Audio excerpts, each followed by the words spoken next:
ఈ white paper చూడడానికి చాలా స్వచ్ఛంగా ఎలాంటి మరకలు లేకుండా చాలా క్లియర్గా ఉంది. ఇంకొక పేపర్ చూడండి.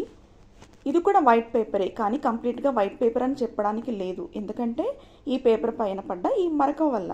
ఈ పేపర్ ఎవరు చూస్తే కూడా ఈ పేపర్ని వదిలేసి ఈ పేపర్ పైన పడ్డ ఈ మరకని ఎక్కువ ఫోకస్ చేస్తారు. మనిషి జీవితం కూడా అంతే. ఇప్పుడు ఎవరైనా ఒక వ్యక్తి తన జీవితంలో ఒక తప్పు చేస్తే ఆ తప్పు బయటపడింది అనుకోండి.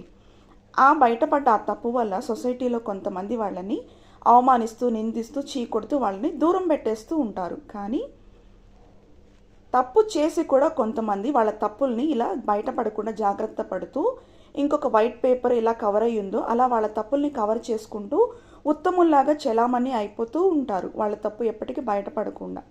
చూడండి, తప్పు చేసిన వాళ్ళ జీవితం ఇలా ఉంటే తప్పు చేసి కూడా బయటపడిన వాళ్ళ జీవితం ఇలా కవర్ అయ్యి ఉత్తముల్లాగా చలామణి అవుతున్నారు.